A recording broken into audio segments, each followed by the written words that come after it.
পূর্ব মেদিনীপুর জেলার একাধিক সমবায়ে তৃণমূলের জয় জয়কার হলেও রাজ্যের বিরোধী দলনেতা শুভেন্দু অধিকারীর বিধানসভা নন্দীগ্রামে সমবায় নির্বাচনে বিপুল আসনে জয়লাভ বিজেপির।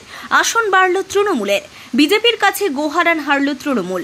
শনিবার পূর্ব মেদিনীপুর জেলার নন্দীগ্রাম বিধানসভার আমরাতলা সমবায় কৃষি উন্নয়ন সমিতির পরিচালক মণ্ডলের নির্বাচন ছিল, যার মোট আসন ছিল 60টি, যেখানে 42টি আসনে বিজেপি সমর্থিত প্রার্থীরা এবং তৃণমূল পেয়েছে 18টি।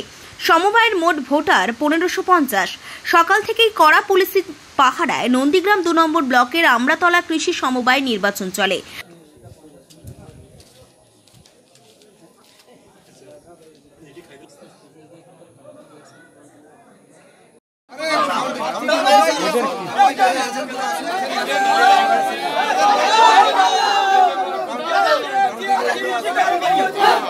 ফল বেরোনোর পর বিজেপি ও তৃণমূল উভয়ই আবির মেখে উল্লাসে মেতে ওঠে।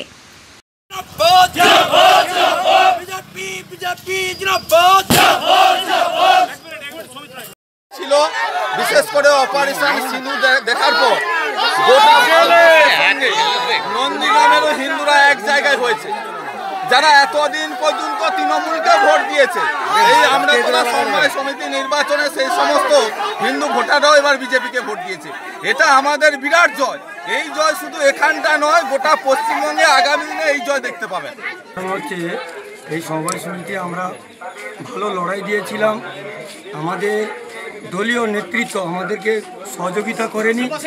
আর একটা কারণে আমরা পরাজিত হয়েছি। বিজেপির কাছে প্রচণ্ড টাকা, তারা দিন রাত প্রলয় পাল, অঞ্জন ভারতী, বিকাশ ভারতী প্রধান, এখন বর্ষা হয়নি, তিরপুল প্রত্যেকের বাড়ি দিয়েছে। এই জায়গায় আমরা অনেকটা পিছিয়ে পড়েছি। আগামী দিনে বিধানসভা নির্বাচন রয়েছে, সেক্ষেত্রে লড়াইটা কীভাবে লড়বেন বলে মনে করছেন? আগামী দিনে এখন যা আমি দেখছি, আমাদের পাশে অনেক বিজেপি থেকে আমাদের কাছে এইবারে নির্বাচিত এই ইলেকশনে আমাদের কাছে প্রতিদ্বন্দ্বিতা লড়েছিলেন। আগামী দিনে এই বিধানসভায় তৃণমূল কংগ্রেস জিততে চলেছে। রঞ্জন মাইতির রিপোর্ট, খবর BCBS।